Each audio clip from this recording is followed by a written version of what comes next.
Hey, this is Steve, and you are listening to the Falafel House Fantasy Football Podcast, a part of the BS Podcast Network. Enjoy the show. This episode is brought to you by TickPick, where smart fans buy and sell tickets. Check out TickPick for the best ticket prices for your next game, concert, or event, and use promo code PODCAST to save $10 off any order over $49. That's TickPick.com. Promo code PODCAST. In a world of ordinary fantasy football podcasts, ordinary guys rise up to bring you extraordinary analysis and entertainment. This is the Falafel House Fantasy Football Podcast with your hosts Kevin Cotillo, Sal Lito, and Stephen Marcus. Weird science, elastic tubes and pots and pans, bits and pieces, and the magic from the handle make it weird science. Things I've never seen before, behind bolted doors, and imagination. Weird science. Good morning, good afternoon, and good evening. Today is Sunday. It is October 1st, and this is the Falafel House Fantasy Football Podcast. And right out of the gates here, I'm going to apologize to you, Steve. Okay. I was at the Patriots game. I am a little heated with how it went. I was not happy. It was not a great game for me. A lot of my fantasy teams are struggling to get to the finish line today, and it's just been a rough day for me all around. So Sal's not here, so it's me. I am your host, Kevin Cotillo. We have Steve Marcus here, and it's just the two of us tonight. That's right. Sal had such a rough day that he called off his appearance on this podcast. Yeah, he called out sick today, which is, it's a little embarrassing for him, really. I mean, it's not like it's hard work. No, exactly. It's not, because look who's doing it. Yeah, he basically shows up, and all he has to do is sound slightly more intelligent than you. And that's, we've talked about this. It's not hard. All. It's just not hard to do. Not hard at all. Well, since you're going to take a jab at me, how was that Patriots game today, you son of a bitch? That's not cool, man. That's not cool. Look, I will tell you this about the Patriots game. We'll get into the stats and stuff later as we talk about all the games from today. It was the first time I've ever been disappointed with them from an effort and game management standpoint. Now, I mean, I don't know. Maybe there's better things they could have done. They let the Panthers basically run through everything at the end of the game. They didn't call any timeouts, and they just gave them the game-winning field goal without making them run a couple extra plays, see if they can get a fumble, something, anything. Just give me something. I hated it. Oh, it was awful. It was just disgusting. Awesome.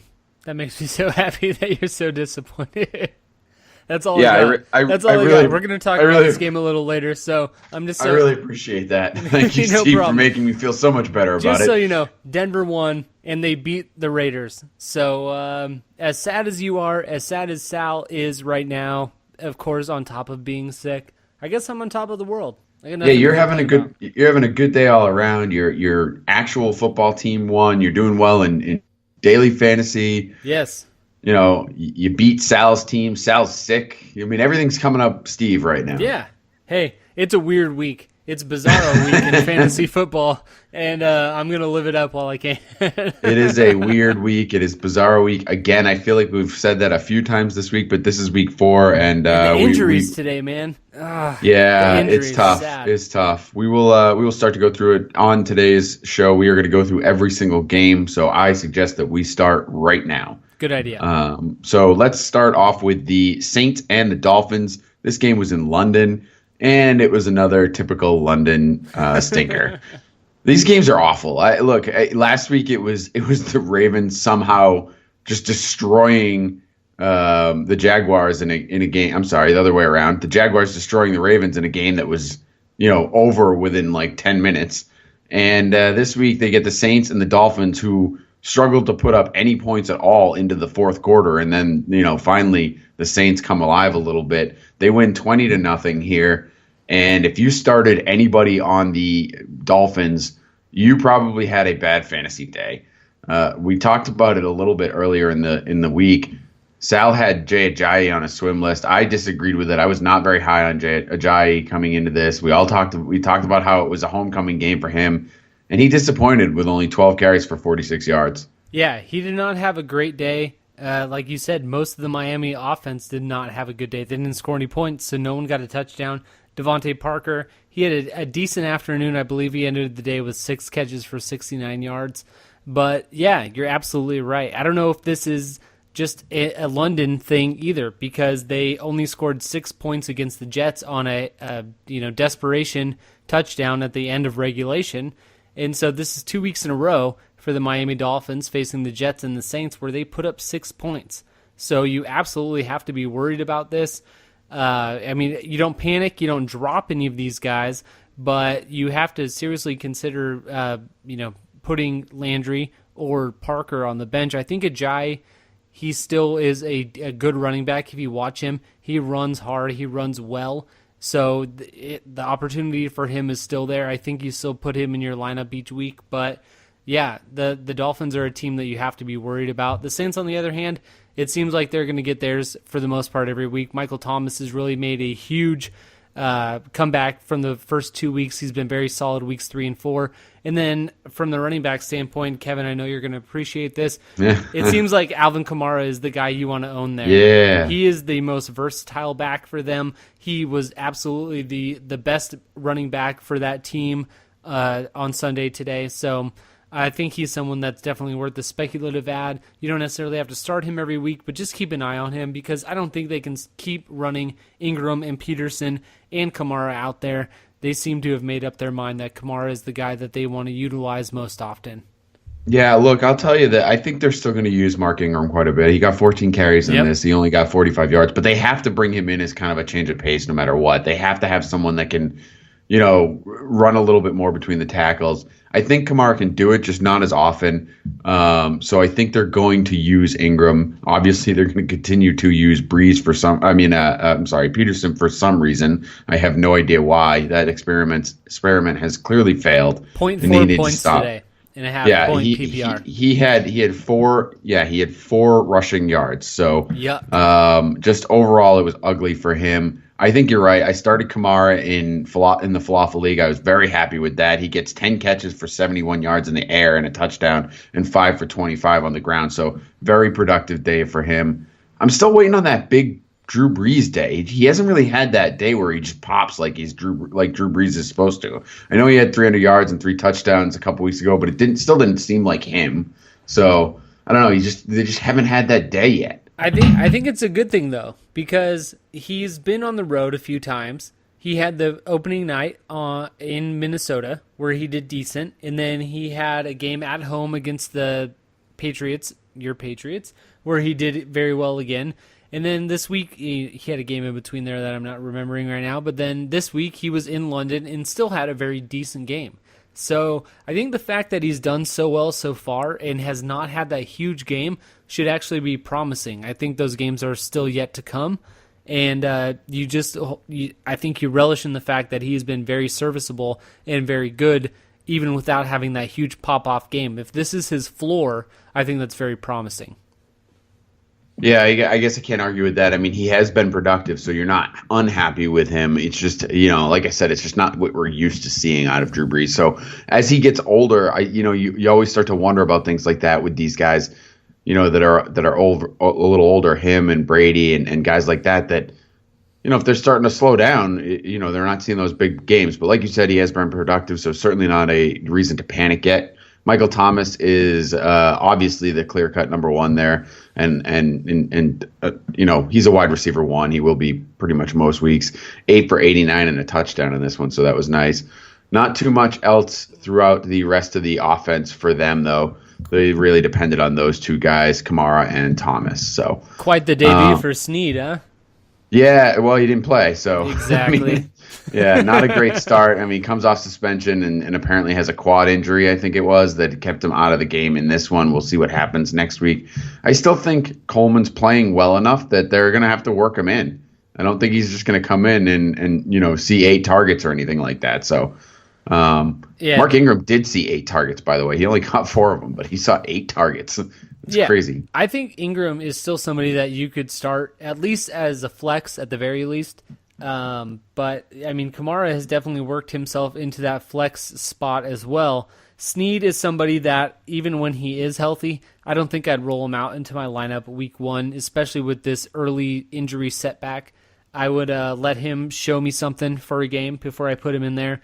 If you're talking wide receivers or pass catchers, I'm going to put in Fleener and Michael Thomas, and those are the only guys that I'm going to feel very comfortable or be confident in putting in my starting lineup. Yep. Okay. Let's continue on. Okay. And unless you got something else to say about the Saints and the Dolphins. Nope, nothing. Devontae All right, Parker, better days ahead. I think it's not necessarily tied to Jay Cutler, whether or not they get rid of him or not. I think Devontae Parker is still going to have a suitable role in the offense this season. Even without a touchdown, he put up some decent yardage today, but that's all. Yeah, I agree, and I do think better days are ahead for Jay Ajayi, but I am concerned because he just doesn't look right. So we will see. All right, let's just get this one out of the way. I'm not going to be happy to talk about it. Now let's go deep into this one. The Panthers come into Gillette Stadium this afternoon at a game that I was at. They win 33-30 on a last second field goal, which the Patriots basically just let them have. It was irritating, like I mentioned, just to see how this game ended. I just didn't like the effort. If you started Tom Brady, you got a pretty good day out of him. You still had 300 yards and 2 touchdowns, doesn't throw an interception. But the rest of the offense, I'm guessing not too many people had great days as far as fantasy's perspective. Gronk gets 80 yards and 4 catches, but he doesn't get in the end zone, which is kind of a low from what you want out of Gronkowski. Hogan gets in the end zone and has 60 yards, so a lot of people are still starting him, and he helps them feel better about that. Gillislee, we clearly know that his value is tied to a touchdown, and he didn't get in the end zone. So overall, just not a great day for the Patriots. You do see James White get 10 receptions in this one. He continues to produce on the receiving end.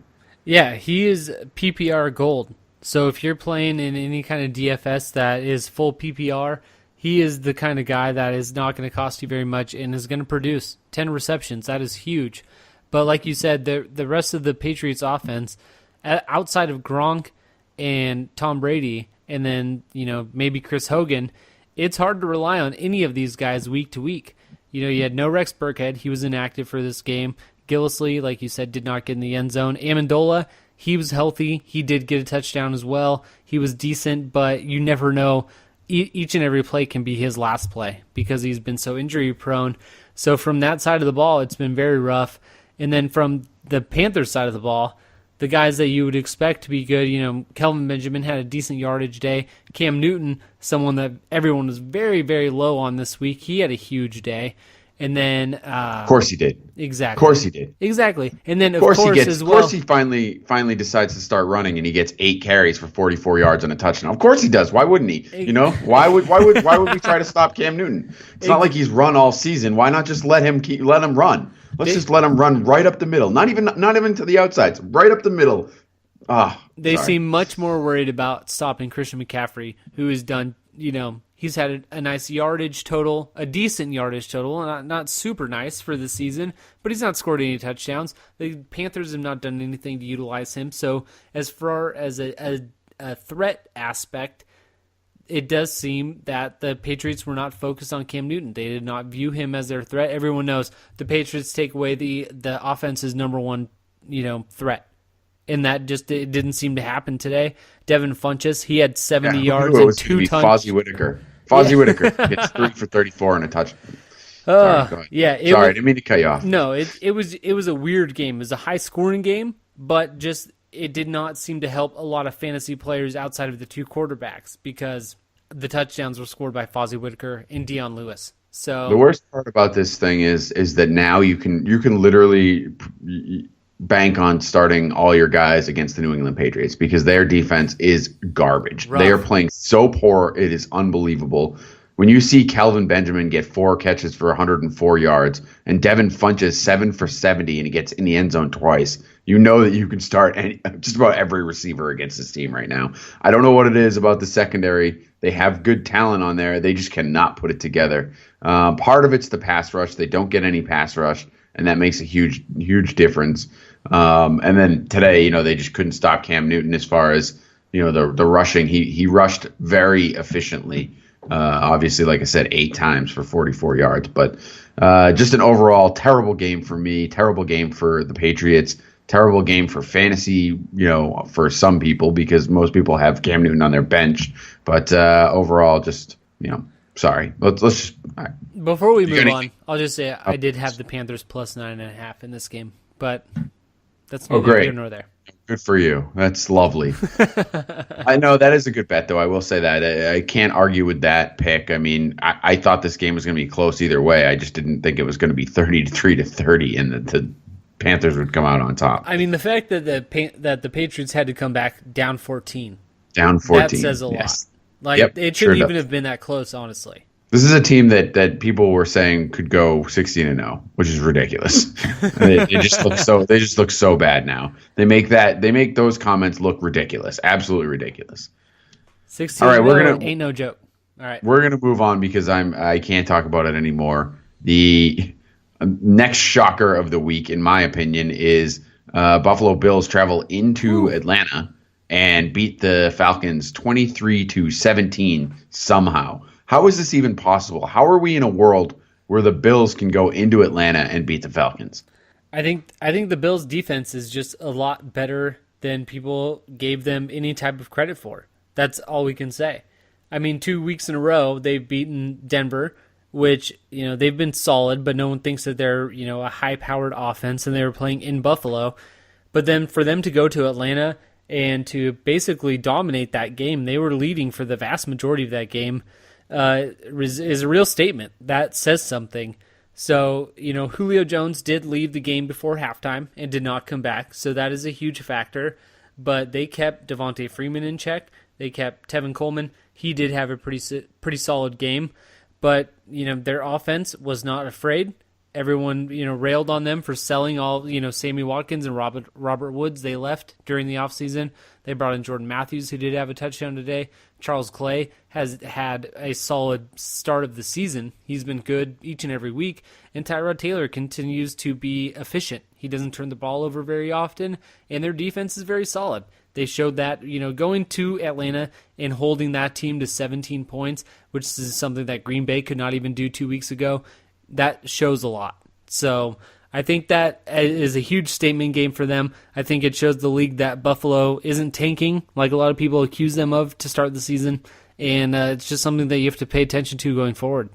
Yeah, I guess you do have to pay attention to it, but even having said that, from a fantasy perspective, there's just not a lot there, right? I mean, we talked about Tyrod Taylor. Tyrod Taylor actually has a bad day for fantasy. Only 182 yards and 1 touchdown. He didn't do a lot on the ground. He carried it 7 times, but only gets 12 yards. So just nothing there. Shady gets you 20 for 76, which doesn't really help much. Charles Clay, obviously, he's a guy that you need to get in your lineup every week at this point. I think he's shown that he's their number one receiver. He's the big threat there for 5 catches, 112 yards. He doesn't get in the end zone this time, but he doesn't need to. So I think he's an every week start at this point. Especially in any type of DFS scenario, he goes for absolutely nothing. Like his salary, if you're playing DraftKings or FanDuel or anything like that, his salary is absolutely nothing. And he got over 100 yards today. It's huge. So, yeah, he's somebody that you can throw in there. He's more reliable than a lot of guys out there because they don't really have a lot of receiving options. So I absolutely agree with that. As far as Atlanta goes, I don't think they're going to face a ton of defenses like this. They haven't started facing any of the defenses in their own division yet, which are Carolina, New Orleans, and Tampa Bay. So, which, you can put some points on there. They've got 6 games against those defenses coming up to end the season. So, better days ahead for them. They just ran into a buzzsaw this week. Absolutely. The big news out of this one, Julio Jones leaves the game with a hip injury. So we'll have to keep monitoring him as we go through the week. But definitely keep an eye on that. I don't believe he came back to the game. So nope. Certainly keep your eyes peeled on Julio Jones. A little strange to only see Freeman get 2 catches on 2 targets. You like to see a little bit more out of the passing game from him. Tevin Coleman, the star in this one, with yardage on both sides or in both facets of the game, receiving and rushing. So you're right, better days ahead for the Falcons, but keep an eye on Julio Jones. We will continue on through the games as we get to the Cincinnati Bengals finally putting a score on the board. Of course, it's against the Browns, but 31-7. They finally come out hot, score 21 points in the second quarter, another 10 in the third quarter, and bookended by zeros. But Andy Dalton finally has a game, 286 yards and 4 touchdowns. Nice to see out of him, mostly because I like A.J. Green. And A.J. Green got 5 catches for 63 yards and a touchdown in this one and was finally serviceable. Yeah, and he could have had a much bigger game. A lot of that came on the first couple drives. He got the first touchdown, I believe, on the first drive for Cincinnati, and they were up in this game 31-0 before Duke Johnson scored a very, very late touchdown for the Browns. It's it's hard to take away a lot when you're playing against a defense like this, and Croft, the tight end that was filling in for Eifert, he had 2 touchdowns. I believe Giovanni Bernard had the 4th receiving touchdown, which he broke for a huge 60-yard screen pass or something like that. So, Andy Dalton, good to see him have a good game. He has a lot of good games against the Cleveland Browns. A.J. Green's somebody you're going to start each and every week, but I wouldn't be going crazy over this. I wouldn't be throwing Andy Dalton into my lineups the next week. You got to wait for another week. It's just good to see this offense move in the right direction. Still another unfortunate week for the Bengals running back scenario. Mm-hmm. Yeah, Joe Mixon, he had 17 rushes, I believe, but didn't even get over 30 yards. Not a good day for him. Not a good showing. You would expect to see a little bit more. Hope to see a little bit more and see him secure that backfield. So I think we're going to have to wait another week before we get any clarity on that. Yeah, it's like I said earlier in the week, I want to be a week late than a week early on him. I mean, I love the volume, the 17 carries, but only 29 yards. It just shows you how bad this offensive line is. Yep. So I don't think you can trust it. I think you're absolutely right. I think he's going to, not that I have him on any rosters, but he's a guy that I would leave on my bench until I see that big game and I start to see some consistent production out of him. Question. Yes. Do you have the stats right in front of you from this game? Yep. Sure do. How did Rashard Higgins do this game? 4 targets, 0 catches, 0 yards. Interesting. I hope everybody has learned their lesson from that. Blowing all their fab on a guy that really just doesn't really pan out there. It's not often that somebody that has never been heard of before has a good game. Someone else gets injured, and all of a sudden they're the guy that is going to receive all of that volume and all of that production, and it's just going to be that stand-in. I see where you're going with that, but you got to at least think that this is a guy that, for one, Ricardo Lewis wasn't I believe he was hurt as well. So people looked at it as there's volume and there's going to be some production. Kenny Britt's still terrible. He only catches 3 out of 8 targets. So Kenny Britt's not good. All right, let's throw that out there. Kenny Britt is not good. I agree. So you know that there's going to be another productive wide receiver in that offense because they're going to have to throw a lot because they're going to be down a lot. So I think it was reasonable to assume that Higgins, after that big game, was going to be the guy seeing that volume. It hasn't really panned out. Ricardo Lewis has come back to health. He gets 9 targets in this game. So look, I get what you're saying. I think people have to be a little careful about going so crazy on guys. But I do think that it was valid to assume that he would see an uptick in production and potentially be productive throughout the rest of the season. He just apparently can't catch the ball. So and not to his credit, DeShone Kizer can't really seem to throw the ball, and neither can Kevin Hogan. So I'm not sure exactly what else to do with this offense. Like you said, Duke Johnson does get a touchdown, and he's startable, I think as a flex play. He's almost more startable than Isaiah Crowell. You see Isaiah Crowell's stats right now. They're garbage. Terrible. You can't start him. Who are they? Do you have in front of you who they're starting or who they're playing next week? I can pull it up. Hang on one second here. He was terrible. He had less than 30 yards rushing, I believe, on something. I don't have it in front of me, so I'm they terrible. play the Jets. the Jets, the Texans, the Titans, and the Vikings are their next 4. So 2 of those 4 are definitely tough defenses that he's going to struggle to run against. Yeah. The Jets have looked better, so I'll throw them in there as a tough defense. No, I don't think you're starting. He's been awful. Isaiah Crowell. He's not good. He's been absolutely awful. If you spent a 3rd-round pick on him, you are hurting right now. Unless you drafted Kareem Hunt later in your draft. Kareem Hunt has made a lot of people look smarter because they screwed up their 1st or 2nd-round pick. So, yep. All right. We should move on from this game. Yep. We're already way behind. You are correct. We are behind. So we're going to move to the Rams and the Cowboys. Woo. This was in Dallas. And the Rams also surprised the world by beating Cowboys 35-30 in this one. You know what? This is an interesting one for me. It really surprised me, Steve. Todd Gurley's very good at football. That doesn't surprise me. Because, I'm not surprised at all. Yeah. He's very good at football. I think everybody on this podcast, including Sal, who pushed out tonight, we all were pretty high on Todd Gurley. We were big fans of his. Thought that the issues that he had last year were more of a system base and personnel base. They didn't have a good offensive line.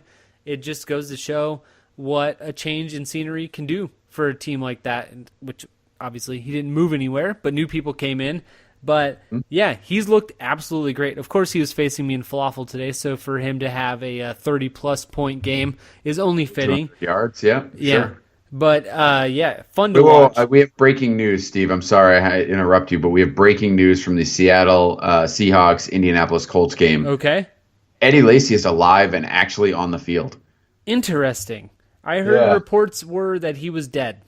So. No. That report was apparently false. He does look very chubby, so we'll see that. He's alive and full, so that's good. Carries for 2 yards so far, so sounds about right. All right, sorry, let's get back to this game. You're right. Gurley has a hell of a day, 23 carries, 121 yards. He also chips in with 7 receptions for 94 yards and a touchdown. Just absolutely crushed it. But you know who else did?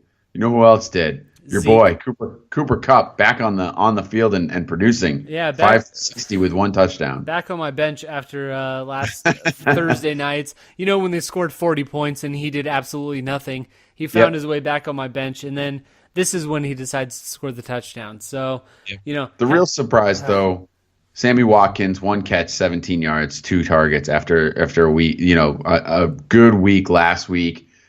We talked about it earlier in the week, and I said I needed to see it again because I don't know that they're using him quite the way that I don't know that the volume's always going to be there because they're spreading the ball around a lot. And in this one, Goff throws it 36 times. You see, Gurley gets 8 of those targets, but then the receivers, Kupp gets 6, Higbee gets 6. Kupp gets 7, Higbee gets 6. Watkins only gets 2. Robert Woods gets 6. They're just moving the ball around a lot. So I don't know that you're going to week to week be able to count on any of these wide receivers, at least, for now. Yeah, it has a very Patriots running back situation all over it, where you just, each and every week, you don't know which one they're going to go to. You don't know if it's going to be Woods. You don't know if it's going to be Watkins, Kupp, Everett, Higbee, Gurley. They have a ton of options on that offense all of a sudden. And trying to pin down each and every week which one it's going to be, I think is going to be an absolute headache. So I think you knew Goff can actually throw the ball.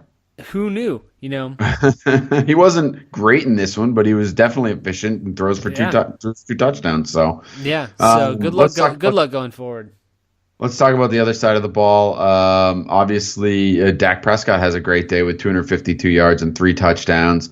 Ezekiel Elliott has a decent day with 85 yards and a touchdown on the ground. He gets another 4 for 54 through the air with another touchdown. So great day for him. We kind of knew that this was going to be a big running back day, and both of these guys produced. Yeah, on the draft app, I had a ton. These were the 2 running backs that I was going after, were Zeke and Todd Gurley each and every time. So I'm a fan that they had those big days. I think we all kind of saw them coming. I had Zeke in a ton of my DFS lineups this week as well. So you when you saw what happened in the Thursday night game last week, you kind of knew that Zeke should have been in for a good day, and he performed So I think that's what you can count on going forward. Des Bryant, he is a hit or miss big play receiver each and every week. The touchdowns are pretty reliant on him. He needs to get a touchdown to have a really efficient day. But Dak Prescott seems like a guy that can get it done each and every week. He always seems, when he has a bad passing day, that he pays off with a rushing touchdown. So I think he's somebody that you can start to rely on. I know I was really low on him coming into the season, but he has proven me wrong. I have no problem admitting that. I know Kareem will be happy to hear that. So he's just somebody that has been very efficient and continues to do that in his second year. I'll tell you the one thing about Elliott, and I don't think the Rams have a very good defense. And I think that any team, I'm curious to see what'll happen going through the season and how teams with some kind of versatility on defense will be able to play Elliott. Will they be able to be bottled up when any kind of defense is there? Because clearly they're going to key on him. That's what these defenses are trying to do. The Rams just don't have the talent to do it. So look, it doesn't matter. At the end of the day, you're going to start Zeke every week anyway. So, just something to keep in mind as far as we know we've seen what happens when a team like Denver, who has a very versatile defense, keys in on the running back. So, just something to keep in mind is all. But that's it. We got to keep moving because, so fast. As you said, we're so far behind already. This is brutal. I think we're doing very well. We just got to keep plugging away. We're going to talk about the Lions and the Vikings, and I'm going to be very sad for a minute. My God. Yeah. Dalvin Cook, non-contact injury, leaves the game. It's been reported already. I'm not sure how, but I have seen reports that it was a fully torn ACL. Yeah. Which sounds bad. That Terrible. sounds worse than just like a slightly torn ACL. No, it doesn't matter. Anything that mentions the ACL is brutal. All of us were huge fans. I would say none bigger than Sal. He was the rookie running back of the year out of this very, very good running back class. And for him to suffer this type of injury is very sad. It sucks. Yeah, he was very productive. Suck. He was very good. He was fun to watch, and it just sucks. And now he was having a good day too. Yeah, he had already scored Even a today. touchdown. I believe he had 66 yards and a touchdown before he went out. And it's no one likes to see anyone get hurt, so that is terrible. But then we talk about fantasy football from a fantasy perspective. It turns that whole backfield into a mess. You've got Latavius Murray now. You've got Jerick McKinnon, who we've been talking about for 3 or 4 years. And it's... Hey, maybe they can bring back Adrian Peterson. I bet he's looking for a trade. I guarantee he is. So that's definitely a possibility. It turns that whole backfield into a mess where you had Dalvin Cook that you could put in your lineup each and every week. You know he was going to get the volume. He was going to produce for you. And to see him get hurt, we know that this is one of the reasons that he fell so far in the draft is because he had injury problems at Florida State. And it just sucks to see this happen. Never cool. Yeah. You hope that he is able to come back. You hope that it's not actually an ACL and he comes back this year. But if it is, you hope that he's able to rehab and come back next year and be just as dynamic that he was to start the season and to be the guy that everyone was so excited about. Still early enough in the season that if it is an ACL, he should be fine for next year. Usually the timeline's pretty good unless this is one of them worse injuries than typical because obviously they're saying it's fully torn. So we'll see. Keep an eye on that. Interestingly enough, ESPN.com right now, I'm looking at the statistics, and it says they have no offensive statistics. And we just talked about Dalvin Cook having a pretty good day, but outside of that, I think they're actually right. I think they could have listed Dalvin Cook, and then that would have been it. There was really not much else to speak of. Stephen Diggs had a decent day. He had 98 yards. So 98 he yards, was close. but yeah, no touchdown. So, but yeah, no touchdowns and from fumbled. anyone. But Dalvin Cook scored that only touchdown. So it was just yardage totals from everybody else and nothing special.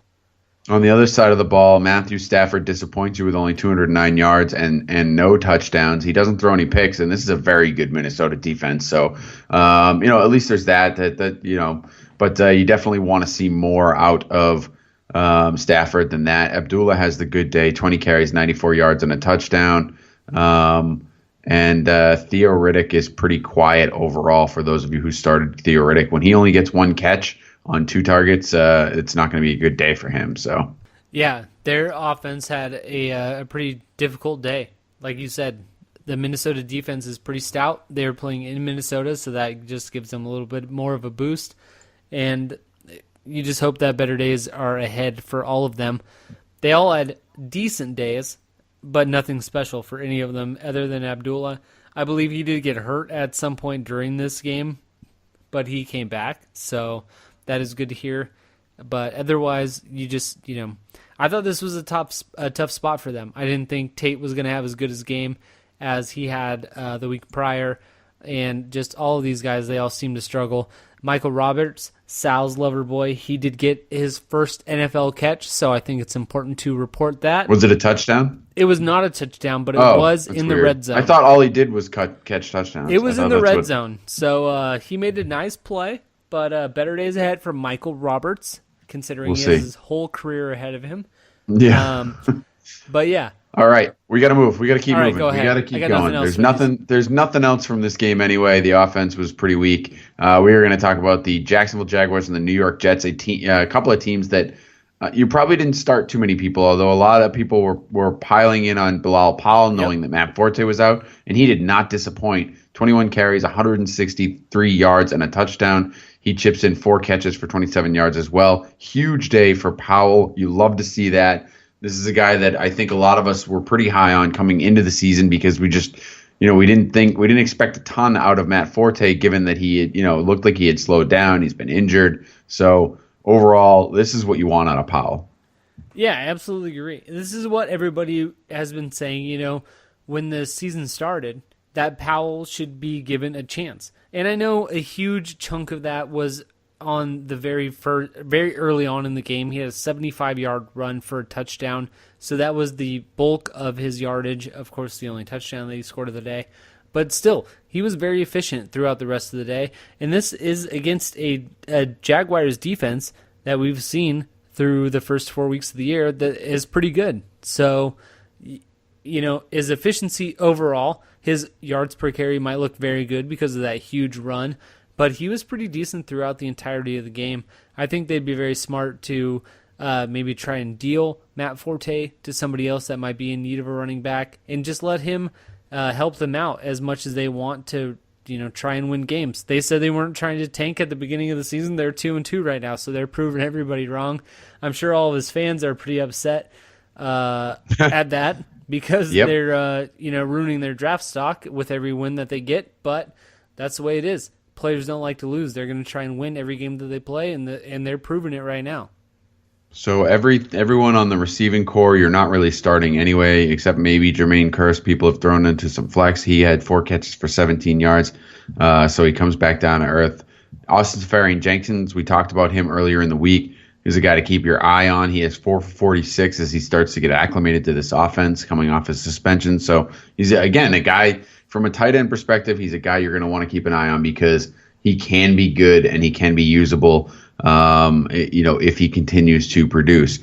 Let's move along. Josh McCown has a very forgettable day, but I don't think anyone's starting Josh McCown. Blake Bortles has a forgettable day as well. Hopefully you're not starting Blake Bortles. 140 yards, 1 touchdown, 1 interception. I hope people didn't chase the points from last week. Yeah, I'd absolutely agree. He's not somebody that you can rely on week to week. No, absolutely not. Just don't do it. Leonard Fournette is a guy you can seemingly rely on every week. 24 carries, 86 yards. He gets another 4 catches for 59 yards and a touchdown. So great day for him. When you see 24 carries on the board, you just have to, especially with a guy that's this talented, that he's going to get the volume. It's incredible to see. Chris Ivory somehow gets 9 carries as well. Oh wait, that's because they don't want Bortles to throw. So that's right. Great to see Fournette. He is a stud. He's awesome. Yep, and it goes to show, so much time in between the draft and the start of the football season. Everybody watches tape. Everybody looks at all this stuff. You've got these 4 dynamic running backs, Dalvin Cook, Christian McCaffrey, Joe Mixon, and Leonard Fournette. Who's number one? Who's number one? Fournette does not get a lot of love because he's a plotter. That's a bad. That almost gets it. That has a negative connotation when you say something like that. But he is the guy that just puts his head down and runs through everybody. And after 4 weeks, you have to look at him as the top guy of those four. I know Kareem Hunt has popped into this discussion, and he is the top running back of all these rookies. But of those four, when you're just looking at them, he has been the most consistent. He has gotten a touchdown basically every single week. And, I don't think you feel any more comfortable with anyone else other than him and Kareem Hunt based on the situation, what has happened since then. But he's definitely lived up to his value. Absolutely. All right, there's not a lot to talk about on the receiving side of the ball for Jacksonville. Allen Hurns is a guy that people like. He has an okay day. Marquise Lee, again, these are guys that you're filling in as flex plays at this point. So for them in most leagues. So, we'll continue to watch them, but they don't want, as I said, they don't want Bortles to throw the ball. So, Fournette's the guy in this one. Let's continue on. We will talk about the Steelers and the Baltimore Ravens next. Ravens were at home in this one. They lose 26-9. It looked like, the start of the game, it looked like it was going to be another, boring Steelers-Baltimore game from an offensive perspective where they just smacked the crap out of each other. But Pittsburgh scores 16 points in the second quarter and really starts to run away with this one. But the road woes for Roethlisberger continue here. He has 18 for 30, 216 yards and a touchdown and one interception. So not quite as bad as we've seen him be in the past on the road, but definitely not something you want to write home about. He's a guy that you just really have to be careful when you're playing on the road, especially when you're playing Baltimore. So I think he has 9 touchdowns in the last 10 games against Baltimore at this point. So you want to watch that. We talked about Le'Veon Bell potentially having a breakout game, this being one of them, and he certainly did. He did not disappoint. 35 carries, 144 yards on the ground, and 2 touchdowns. He also catches 4 passes for 42 yards. Huge day by all the big running backs that you expected on this Sunday. Yeah, he didn't fail to disappoint. And, Big Ben, he didn't have the huge day that, you might expect, although he hasn't had many huge days to start the season. But playing on the road in Baltimore is definitely a spot where you can assume that he might not have a very big day. The home road splits, I think, are taken a little bit out of exaggeration, but this is one of those spots where you can probably assume that he's not going to be throwing the ball all over the place, and that definitely played out. I think the biggest thing here is that Le'Veon Bell definitely seemed to get back on track. Baltimore did have a few defensive linemen that missed this game that probably attributed to that, but it's good to see. He has been, a lot of the times a top 3 draft pick. So to see him get back on track, to get 2 touchdowns, to have over 100 yards rushing, very helpful. 35 carries. He had 35 carries. Huge. The volume. You know what? That's what they should be doing with him. All right, let's keep talking. Let's keep moving here. The Baltimore Ravens did nothing in this one, but it was, I will say again, Alex Collins 9 for 82. He just continues to produce. He's looked the best. There's no way he shouldn't be getting more run at this point. He should just be getting all of the carries now. He's looked better than any of the other running backs, better than West, better than Javorius Allen, Buck Allen. He's looked the best when he has the ball in his hands. He did have a fumble, which probably cost him maybe a little bit of volume, but keep giving the ball to him. Absolutely. He's been the best-looking running back by far. Do you know what West's average yards per carry are in this one? 1.4. Negative 1.8. Wow. He rushed 4 times for negative 7 yards. So that's not a good day for West. He needs to be benched in all formats, everywhere. If you're starting him, you are not watching football. Not listening to this podcast. And that includes the Baltimore Ravens. So Mike Wallace gets 6 for 55 and a touchdown.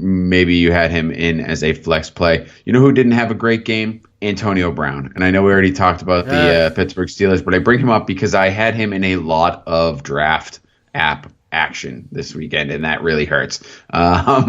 I don't know why. We talked about Big Ben and we talked about his struggles. I guess I just thought Antonio Brown was Big Ben proof, but I had him in a lot of draft app, and I just did not have a good day on the draft app. But you know what the best part about it is? What? There is a new season coming next week. That's right. Next week is a whole new season for me on the draft app because it's weekly. It's weekly fantasy. You draft a team and then you get your ass kicked in 1 week and then it's done.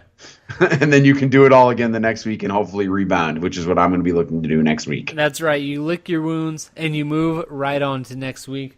Or you can draft a good team where you put Ezekiel Elliott and that's probably Todd a good idea. Gurley and maybe AJ Green into your lineups, and then maybe also put a Tom Brady, who's also very reliable week in and week out.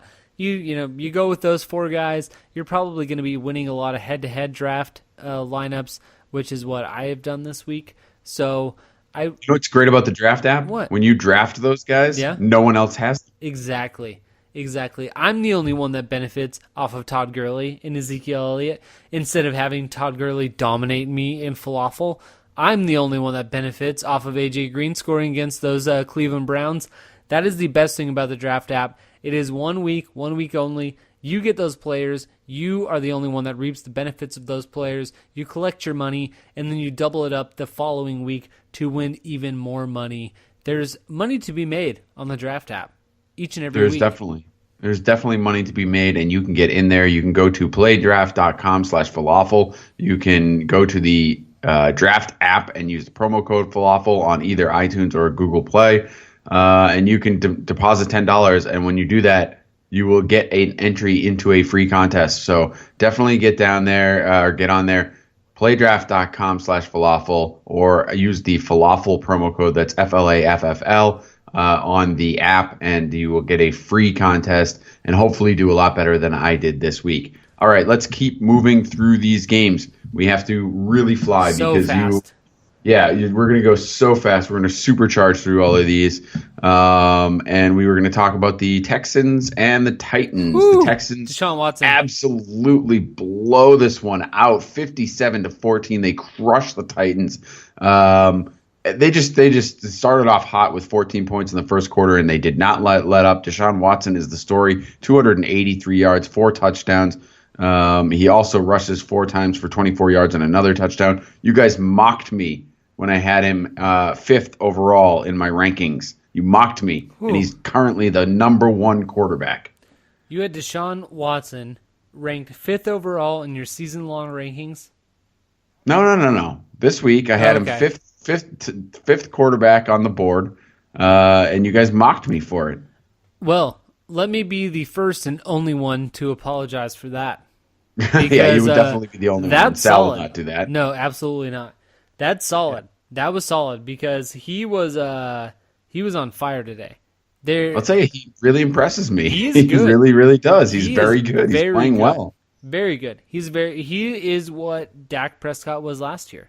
He seems very efficient. He every once in a while makes that rookie mistake. He had a very, very rookie-like throw today off of his back foot where he threw a pass that was supposed to go to DeAndre Hopkins but fell about 10 yards short into a defender's hands. But other than that, he looked very good, and I can't argue with that. And congrats on you for putting him so high this week. He is definitely going to pay off for you for that.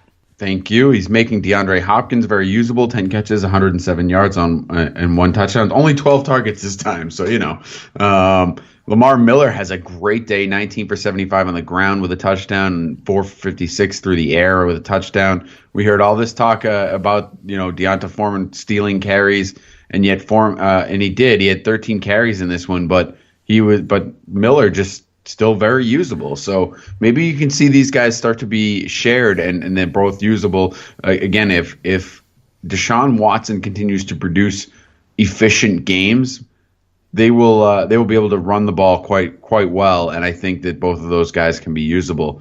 On the other side of the ball, definitely forgettable for Marcus Mariota. He leads the game in this one. There's supposedly an MRI coming. I believe it was a hamstring injury.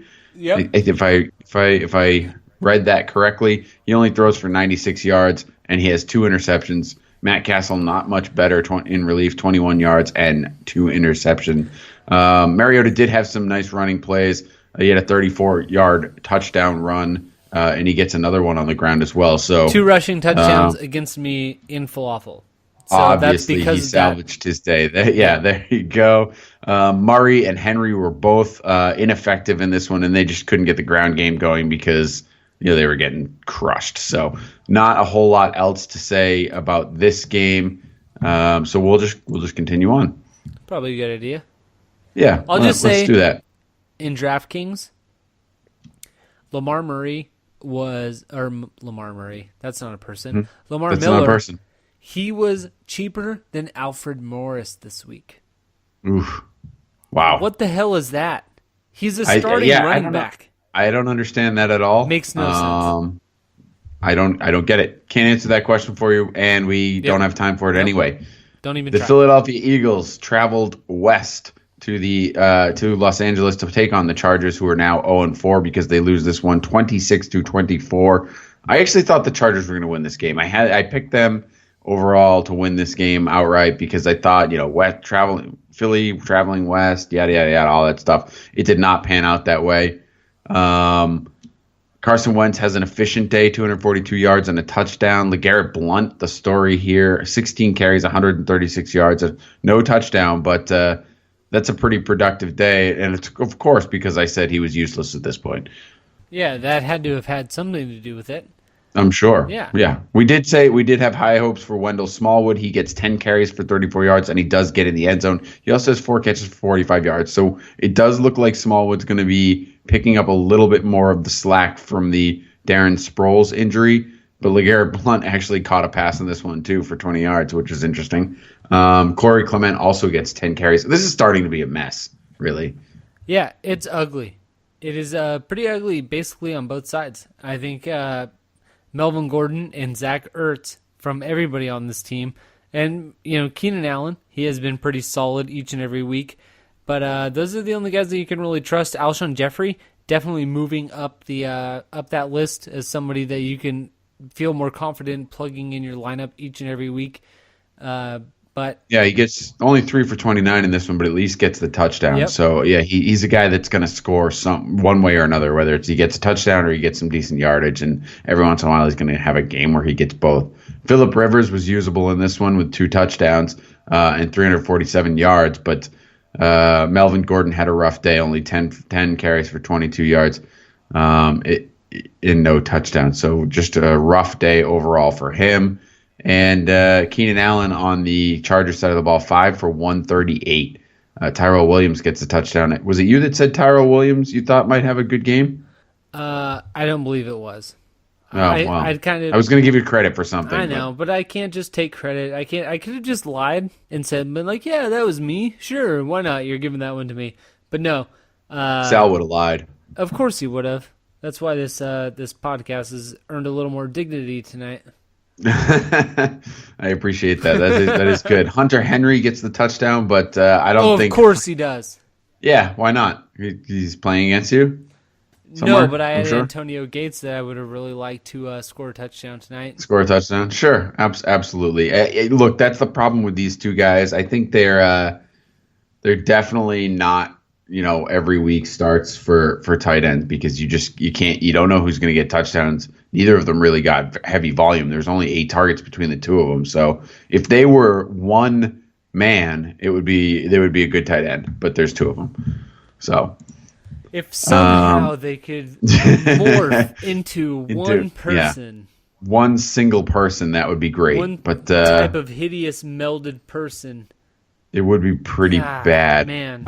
Man. But all right, would they be efficient? Yes, they would. Yes, they would be a very good tight end for fantasy purposes. But all right, let's keep moving. The Cardinals squeak out the victory over the 49ers. The Cardinals win 18-15.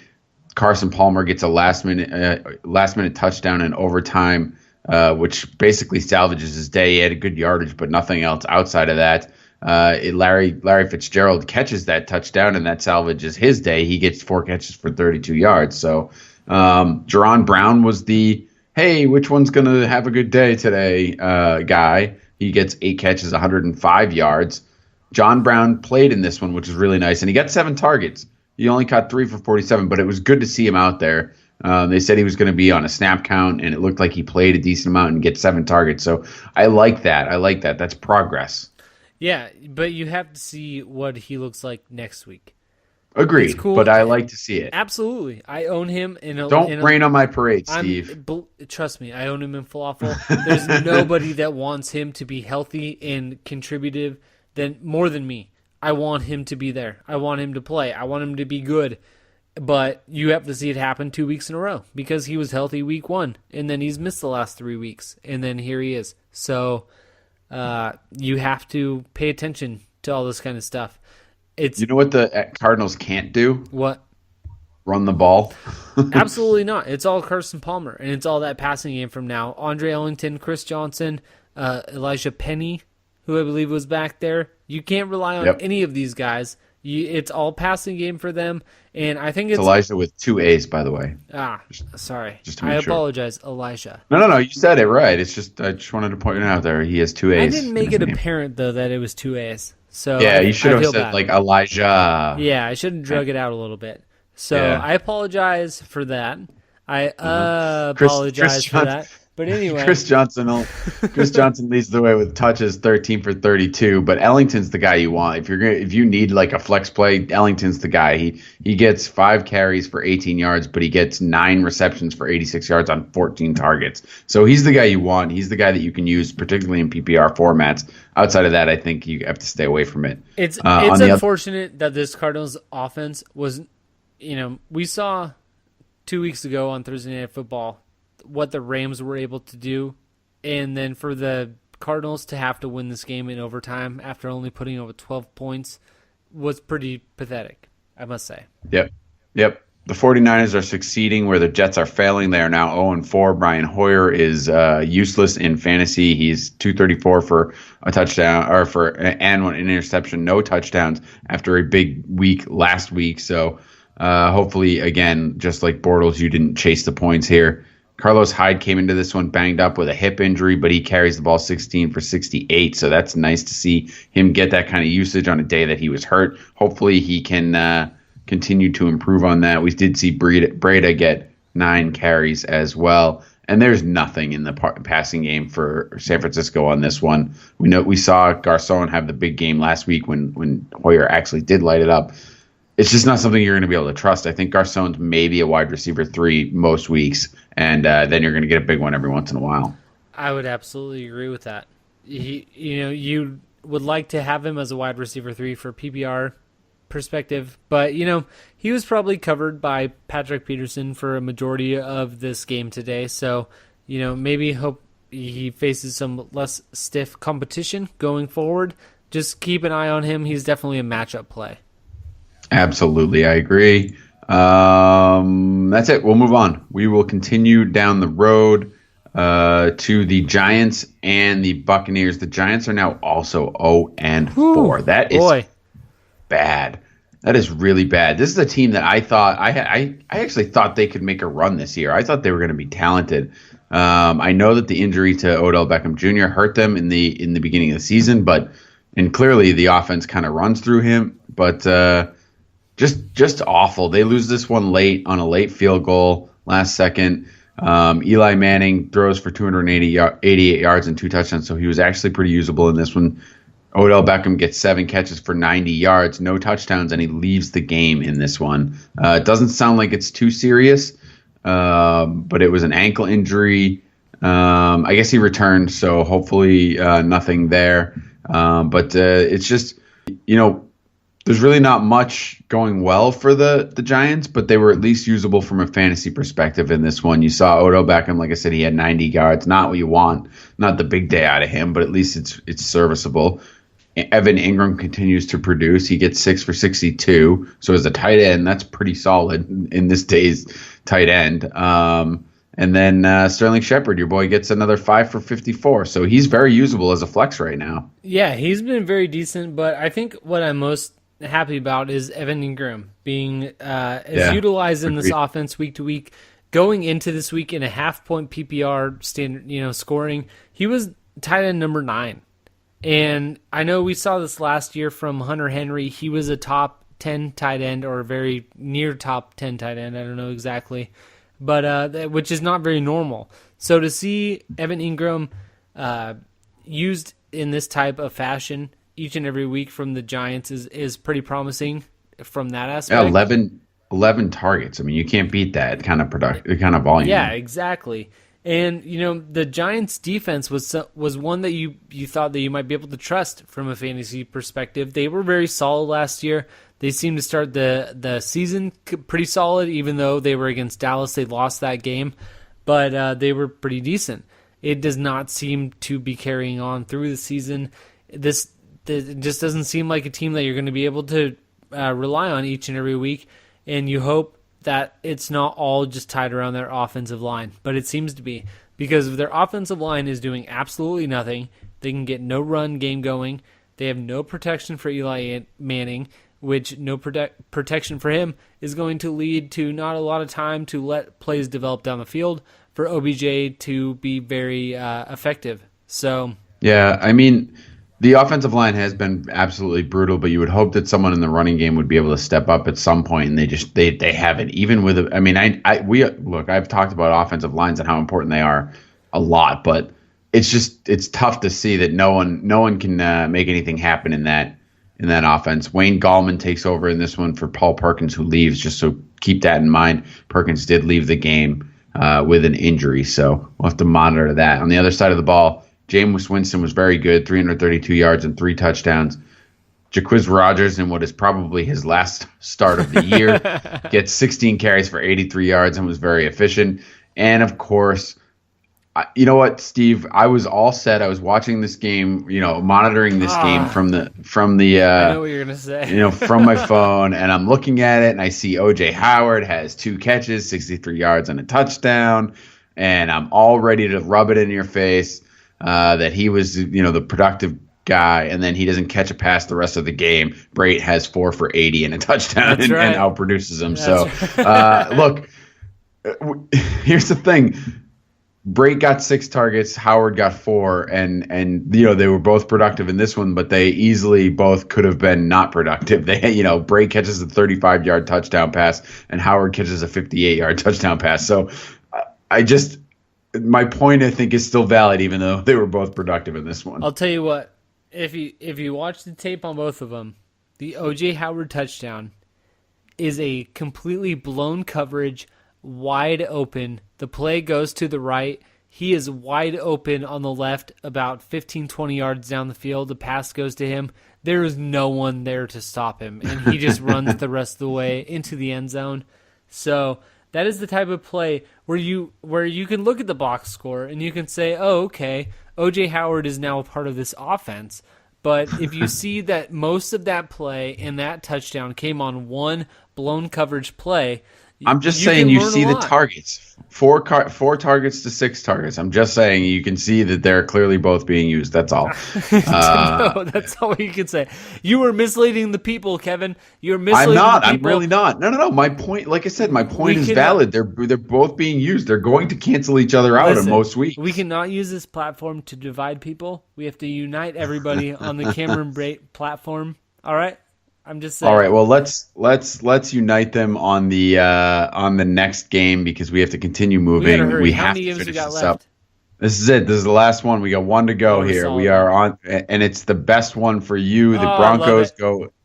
Yep, the Broncos beat the Raiders at home 16-10. From a fantasy perspective, this one kind of sucked, but it's good that they get the win for you. There's really not a lot here. Simeon gets 179 yards and a touchdown, so he's at least efficient. CJ Anderson gets another 20 carries. He gets 95 yards with them and no touchdown, but the 20 carries is what you want to see out of him. It's good to see him continue to get the volume. He also got 4 passes thrown his way and caught all of them. So, and then, Emmanuel Sanders and Demaryius Thomas have rough days because, Denver didn't really throw the ball very much. They got up to a 10-point lead, and I think they were content to kind of run it out. But the other side of the ball, the real news that you want to keep an eye on is Derek Carr leaves this game with an apparent back injury. It sounds like it's not very, very significant, and they expect him to be back next week. But he only throws 143 yards and a touchdown in this one. Marshawn Lynch continues to look not very good. Yeah, I think you nailed it. The biggest story here is Derek Carr and whether or not he is going to be able to come back next week, what kind of injury this is, because we saw last year when he got injured, when he broke his leg, how that the Oakland team completely changed. He is the guy that makes this entire team relevant. Their defense is not good, and their offense without an elite quarterback is not good. So, for something like that to happen, from a fantasy aspect, which is what we look at all of this, it would be detrimental to so many different players. Michael Crabtree, who has been the most efficient wide receiver on this team for 2 years, some would say, would lose a ton of value. Amari Cooper would lose a ton of value. Crabtree didn't play in this game. Do you keep that in mind as well? He was not here this week, so you don't take that into account. But you know what he did last week, or against Washington, not that, but the 3 touchdowns he had the week before that. You know what kind of player Crabtree is. Sure. Yeah. No. I was just letting the people know. Yeah, absolutely. I agree. I know. I'm just saying. I think that's the most important thing is that you have to pay attention. When Cordarrelle Patterson gets 6 catches for 33 yards and basically leads the team in receptions, that's not good. That's not what you want. Something is wrong. Yeah, something's wrong there. Something is very, very, very wrong there. I think that's it. Devontae Booker gets in this one, 3 for 14. He doesn't really do much, but just welcome back. He's a name you want to keep an eye on. Yeah, welcome back. He had the injury in the preseason. Anyone that was adding Jamal Charles just might want to keep an eye on that, because he's someone that, CJ Anderson, he has that starting role locked in. The backup role is one that is going to be fought for just in case there's any type of injury. And so with Devontae Booker back, you have to pay attention to that kind of stuff. Yep, absolutely. I think that's it, Steve. I think we have now covered every single game. We did it. And in the nick of time. So why don't you get time. So let me tell you a little bit about falafelhouse.com, which you can follow on Twitter at falafelhouse. You can also check us out on Facebook and Instagram. You can check us out at falafelhouse.com, where we put out our rankings every single week. We put out waiver wire material. We put out streaming material. We put out betting material. We put out start and swim material. Like mattresses? No, it's not like silk or suede or anything like that. It's you said bedding. I thought maybe like mattresses, no, betting material. Betting, which I must say, as of right now, I've had a terrible start to the season. But yes, you have. You've been very bad. Very bad. But this week, 3-1 so far. Wow. 3-1. All right. So I've guaranteed myself a winning week so far. So you can start checking that out now that I've righted the ship. And that's about all I got. All right. I just want to say to our good friend Sal, I hope you feel better. I hope you've enjoyed all the digs that Steve has taken at you.